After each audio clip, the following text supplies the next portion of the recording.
Hello, everyone, and welcome back to Concept Corner, where creativity is key. I'm Xandros, And I am Drifter. and we are continuing our discussion in our six-part series on Pokemon Gen 8 for the Switch and what we'd like to see. In today's episode, we will be discussing returning features.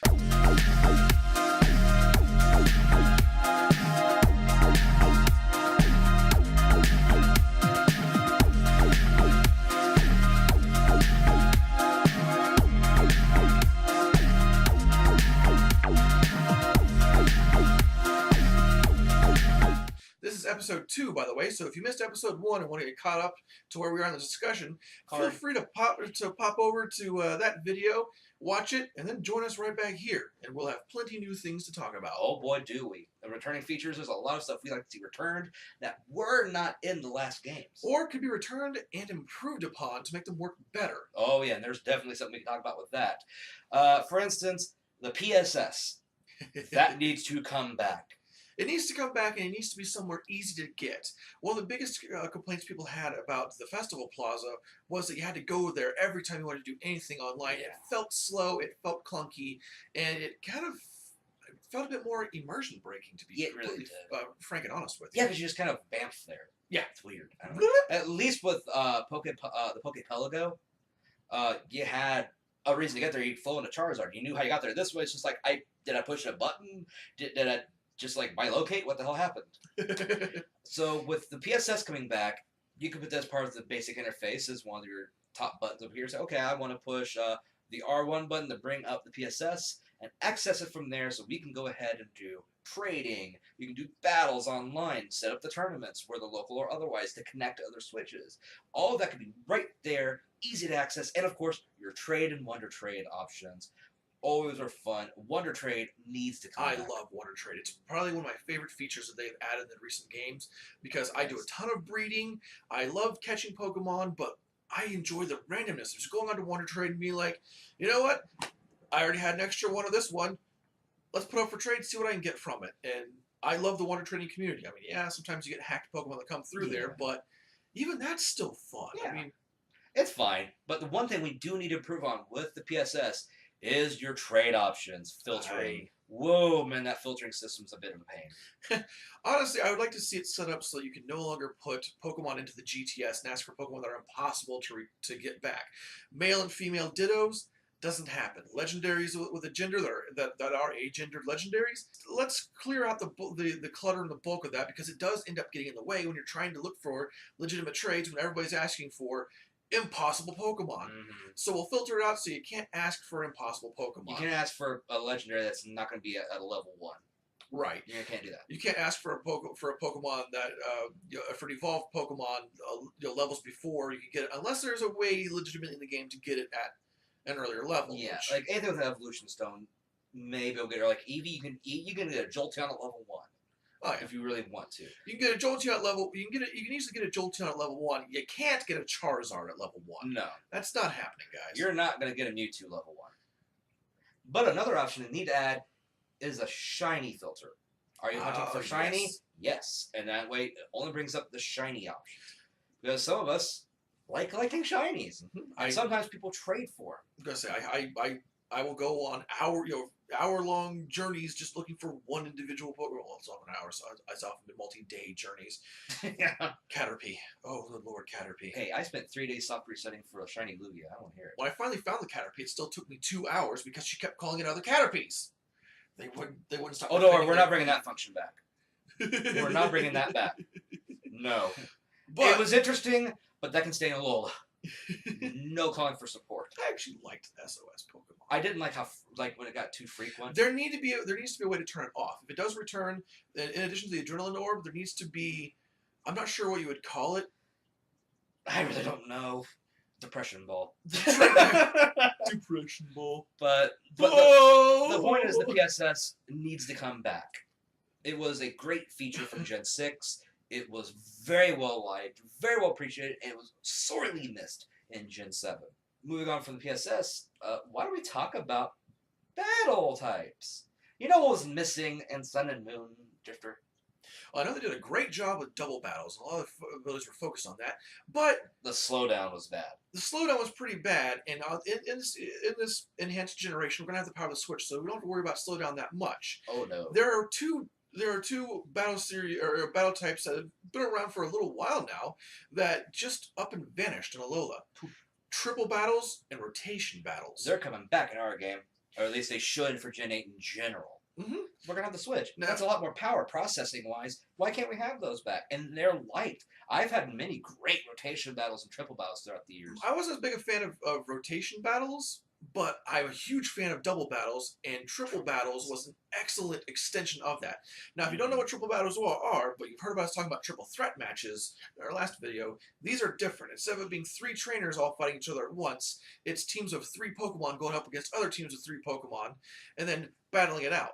And then you had different moves that still retain these, that had these mechanics from older gens, where some of them would only affect one Pokemon on the other side of the field, some of them would affect 2 Pokemon side by side, and you had to pick if you're going to attack the middle and the right side or the middle and the left side.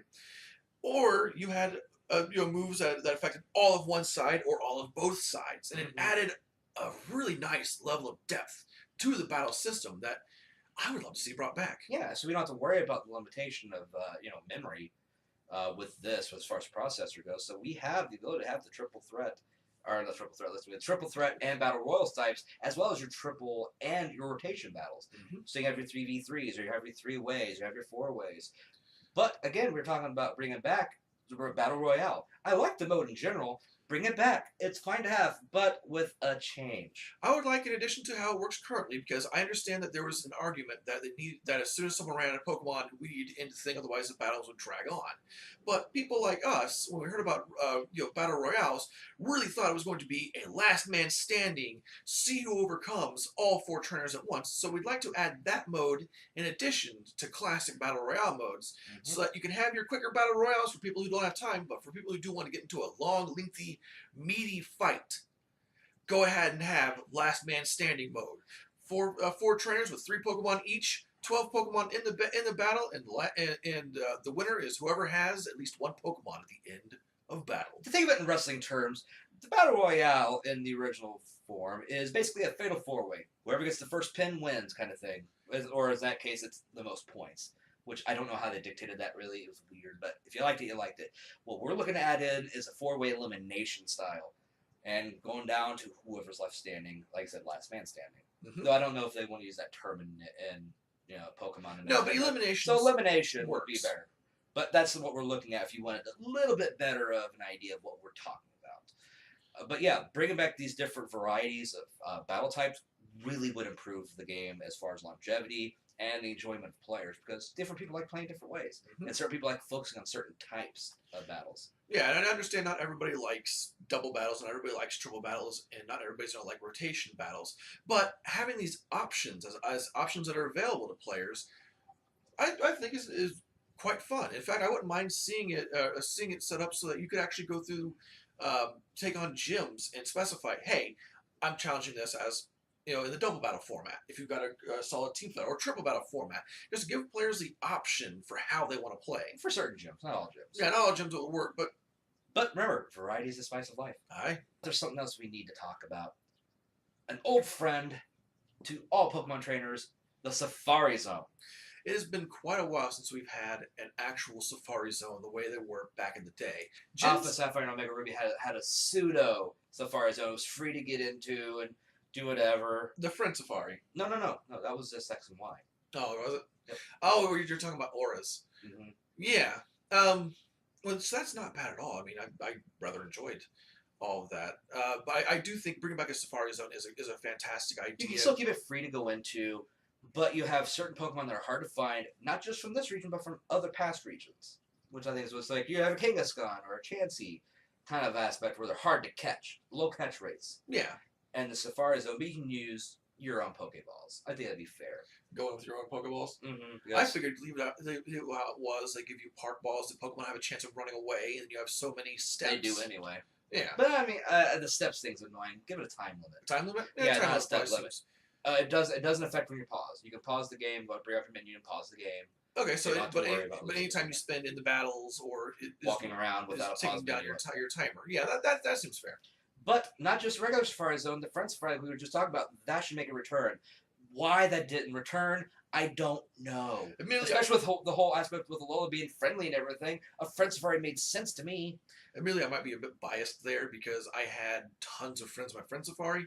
Wound up finding out that on my original DS, the one that died, my Friend Safari gave people Ditto.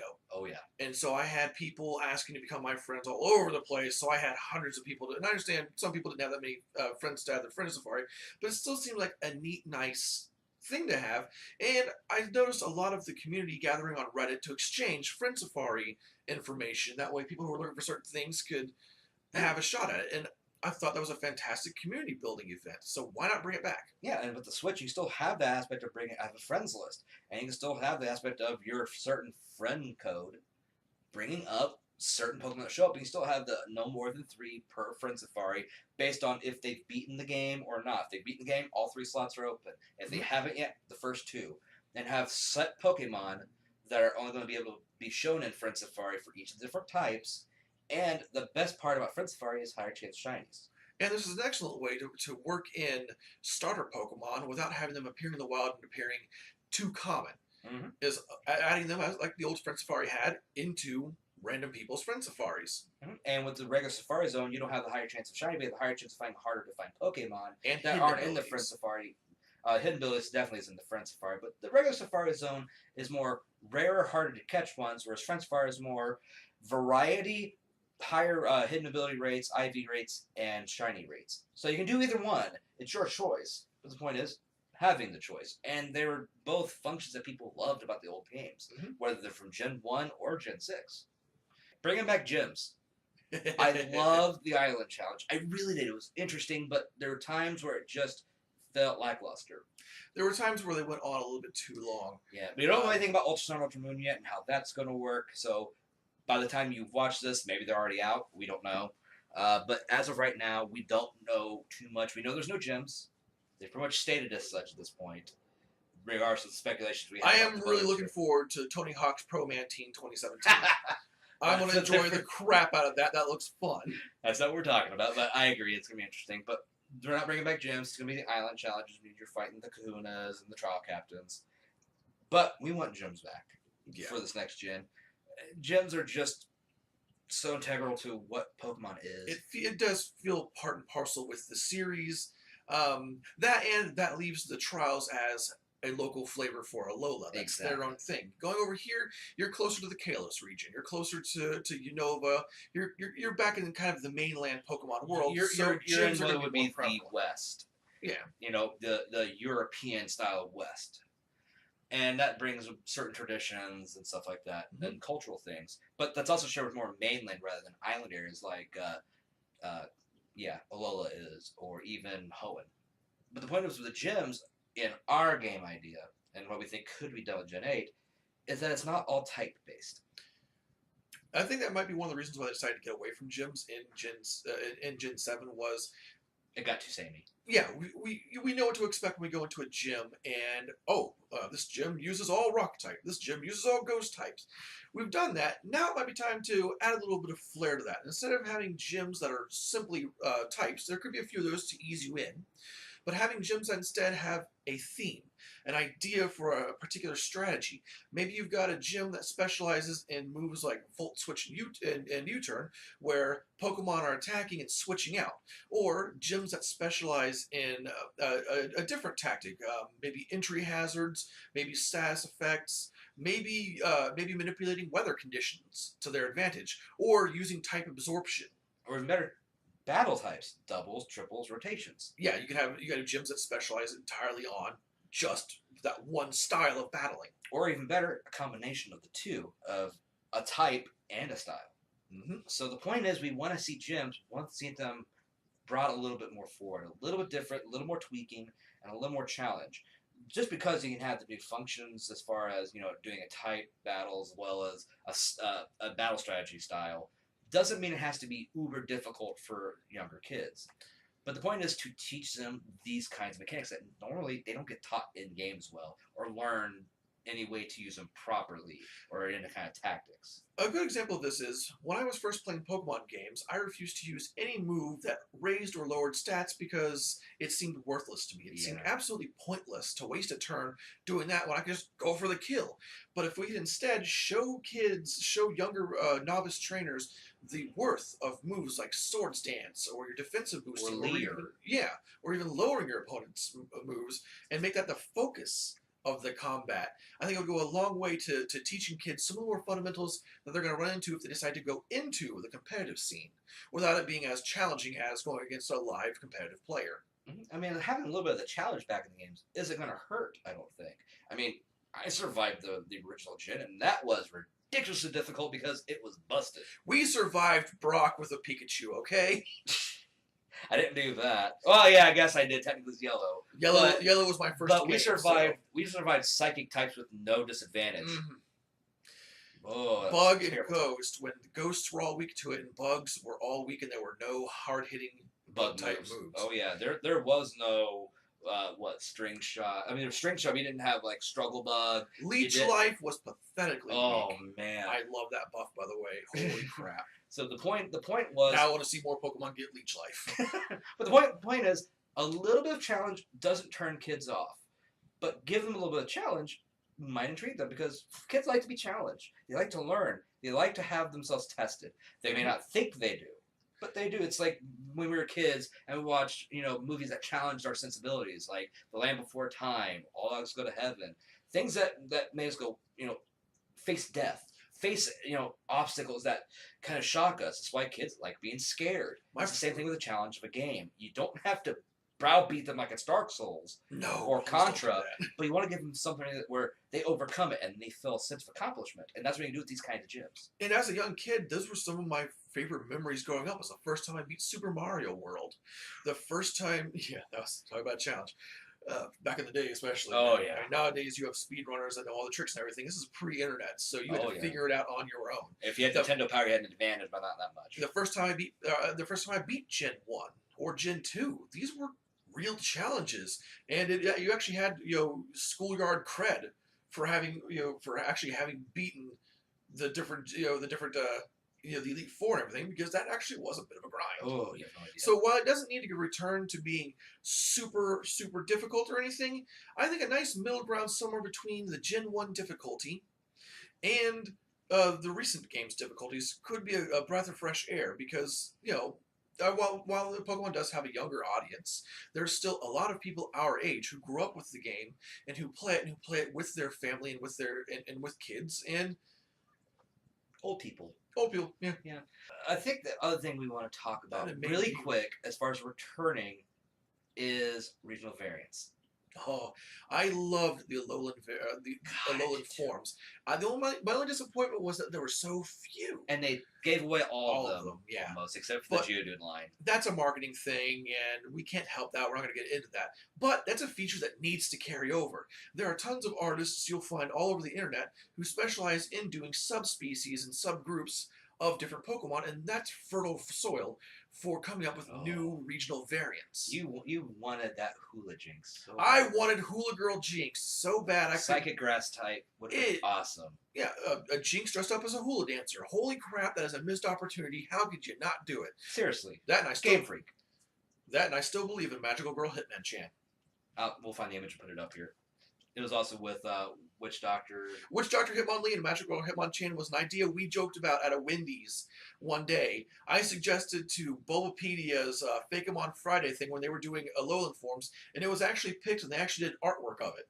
So there's artwork of a Hitmonchan floating around out there, dressed up like a Sailor Moon, and then there's a really awesome Witch Doctor looking Hitmonlee. God, that was cool. That one blew me away. It was just like, nailed it. You're welcome. Mm-hmm. Because that one was mine. That was his idea. Magical Girl Hitmonchan was mine. It was more of a joke. He pitched Witch Doctor Hitmonlee to be. I know Hitmonchans are male, but in my headcanon that made Hitmonchan a female. And that would basically have been her older brother. Her older brother / super villain nemesis was Witch Doctor Hitmonlee, and they nailed it. They did. Oh. So regional variants need to come back because first of all, again, with all the different climates in this region we were discussing, or any region really, you can have old Pokemon come back with new forms, but they don't have to be just from a specific generation. Like this one was all Kanto Pokemon for Gen 6 or Gen 7. Sorry. You have a very varied amount of regions to go into, and you've got a lot more rocky and snowy regions around Scandinavia that you can play with, or in other regions you go to that you can start having Pokemon that are evolved to better suit colder climates, being super shaggy. You could, you can have Pokemon come up that look almost more primitive, uh, in their form. I still like the idea of having a grass ice version of Bulbasaur line. Yes. Whereas the bulb isn't like a tropical looking pink; it's a nice ice blue where it can blend more in. I wouldn't mind seeing a Bulbasaur or I wouldn't mind seeing grass type Pokemon a lot more like Deerling that change how they look during the seasons. Like a Venusaur that's colors of the flower change. We don't want to overdo it. But Right. The point was regional variants need to come back. Oh yeah. One more thing I want to discuss, because this is already going to be running a little long, but we're going to talk about the return of the World Championship Tournament. One of my favorite post-game features on any game ever was Generation 5's World Tournament, where you got to see trainers and gym leaders from all the games past and battle them again. And it was a lot of good hard fighting and tons of fun to see characters you haven't seen in generations. And updated models. And if Updated we can models, do that yeah. now. We've been seeing updated models with Gen 7. Let's do this again. Gen 7 did have Wally. And Wally had Cynthia, Red, and had Green. All appearing in the battle tree. So why not bring this back, but bring it front and center in the World Tournament stage? Oh yeah, and you can do this in different ways as far as the different cups. First of all, Little Cup. Let's have fun with that. We not too long ago there was an actual online tournament that used Little Cup rules. These were all first stage unevolved Pokemon locked to level 5, and it was a ton of fun. Because these are sort of weaker Pokemon they don't often think about, that don't often get used. And it was just neat seeing different people come up with different strategies to use lesser known Pokemon. So bring back Little Cup as being an option in the World Tournament. And these are also stuff we used to see in the Pokemon Stadium games. So you can have Yes. your Great Cup and your Master Cup for your level 50s or your Unleashed whatever levels. Your Great Cup would essentially be the same rules that you use for restricted battles or in the battle system right now, where you're going to what do they call that? The current battle system. Battle Spot. That was the name I was calling Yeah, for. there it is, yeah. When you go to the Battle Spot, there's every Pokemon set to level 50. It takes Pokemon over level 50 and scales them back down, and then locks off where you can only have one of each type of item. And event Pokemon some event Pokemon or legendaries are barred from participating. So those would be Same rules. Those would be the basic rules for the Great Cup, and that's kind of your standard World Tournament fare. Then there would be the Masters Cup, which is no holds barred. Every Pokemon goes in at level 100. Either every Pokemon scales up to level 100, or every Pokemon's locked at 100, and scale your Pokemon up to it, which I think is a bit more fair. But you can use whatever items you want, whatever event Pokemon you want, whatever legendaries and mythicals you got. If you've got a team of 3 Mewtwo's and you want to show the power of base Mewtwo, Mewtwo X, and Mewtwo Y, have at it, Haas. Go in there and take on the World Tournament with the power of Mewtwo. But remember, they have access to good Pokemon too. But remember, everyone in your fight, or the people you're fighting, have that exact same advantage. They can bring in, old legendaries that we haven't seen in a while, and neat new strategies. But we don't just limit it to the levels. It's the fact that you can bring back trainers from old regions, so we'd have cups based around each region. A Kanto Cup, a Johto Cup, so on and so forth, from all past 7 generations coming back to take you on. As well as the World Invitational Cup, which just mixes all those trainers from everywhere. Including the ones you've already been fighting. And why not bring back past champions, the past player characters, and the people you fought to become champion from the previous games. Alder, Cynthia, bring back Green and Red again. Blue for us, but bring back everyone, including characters we haven't seen for a while, or at least not since the original games, with the Player Cup, which brings back every player character only, including our very own girl character from Crystal that we have not seen since. You can bring back characters like Leaf from Pokemon Leaf Green, where you finally had the chance to use a female trainer in the Kanto region. Unless you want to use her manga name, in which case she was Green. I really don't care what you call her. Just put her in there. She'd been blue because blue was actually green. Was he? Yep. Either way. Yeah, but the point is, like I said, there's a couple of characters. There are female characters that didn't get brought over beyond the games they were in, like Leaf and I cannot remember Crystal's female character. I'm sorry, so I'll have it down here somewhere. But we haven't seen her since Crystal. That's it. That's all that she's ever appeared in. She was a really interesting design, kind of like poofed out blue hair. It'd just be nice to see some of these old characters come back. And updated models. Yeah, updated models. See some of the old classic teams that people have come up with that they used. You could even have Ash Ketchum show up for that if you want to have a celebrity. No, Ash. No, Ash wasn't a character in the games. No love for the anime. No, we don't need the ever eternal 10-year-old. But the point is to see your past characters you played as coming back to challenge you now. That's always fun. That was one of the highlights of Gen 2 was fighting Red. Oh yes. Now you can fight any of them in the Player Cup, but I think one of the more interesting cups is the Redemption Cup. In the Redemption Cup, we're bringing back past villainous characters, members from Team Rocket, Team Aqua, Team Skull, Galactic. All of them. Notable grunts that showed up, just basic grunts. The different executives, different important people. Would throw in there and have him running around with Getz's Plumerina. Yeah. I loved her. I wouldn't even mind seeing Lusamine and some of the Team Aether characters thrown in there, since they ended up being a bit of an antagonistic near the end. Yeah, these are people that were able to come back from the break. But I think the favorite for both of us was bringing back a couple of people from Pokemon Yellow to challenge you. Jesse and James of Team Rocket. Jesse and James. Well, we won't bring back people from the anime, so no Ash. Yeah. We can bring back Jesse and James because they did exist in Pokemon Yellow.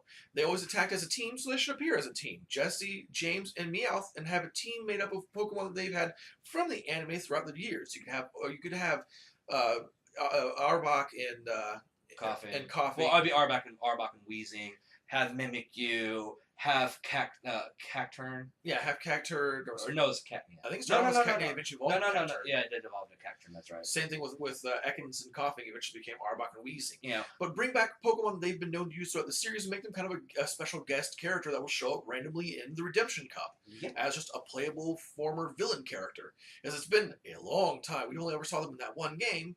But much like Leaf, much like the female protagonist from Crystal, totally throw them in. Why not? Yeah.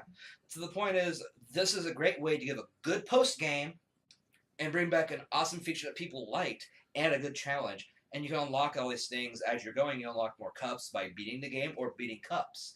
And you can also unlock extra little shop areas, like a place where you can use battle points to get evolution stones. Any of the evolution stones. Or you can actually unlock, once you beat the game, you go back to that area, you've unlocked a second place to breed Pokemon, a second daycare. A more convenient daycare center right there where all the where all of your battle tree type world tournament battles are being held. That way you can breed Pokemon up there. You can have the different tools you need to buy for breeding also available in vendors there, as well as I think a neat feature for beating some of the cups would be bringing back a special or adding into the game a special move tutor. And this move tutor is going to teach Pokemon, or is basically going to tutor Pokemon to use moves that were only available through special events, distributions, that sort of thing. Like your Surfing Pikachu, your Flying Pikachu, some of the different event Pokemon that have appeared through giveaways that haven't been available since Gen 2 and Gen 3 and Gen 4. I know there's a lot of guys that got special moves. You see them whenever you go to Bulbapedia. Well, hey, through events, it was possible to have these moves. It'd be cool if, as you beat different cups, you unlock the ability to move tutor those event moves to bring those back into the competitive scene and back into the fold as potential strategies you might just start seeing again. Or just kind of stupid things like Celebration. Cute thing, celebration, happy hour. Stuff that's just cute, and who knows what their Z function is at this point with Z moves. Because we're not getting rid of Z moves. Z happy hour. I want to see what it does now. I have to read up on that. But the point is, these are the kind of stuff we want to see coming back. We're going to kind of stop this here because we've been rambling a long time with this one. But returning features are definitely something that need to be looked at. And these are the ones that we think are the most prominent and worthwhile. Do you have ones you think might have been better off? Or do you think you would have done the ones we were talking about a little differently?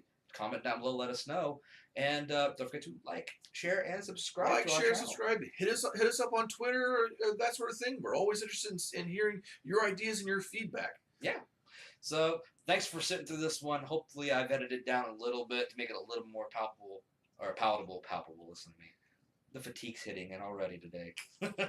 But thank you for joining us. We'll see you in the next episode. I'm Xandros. And I was Drifter. And we'll see you in the next one. Peace.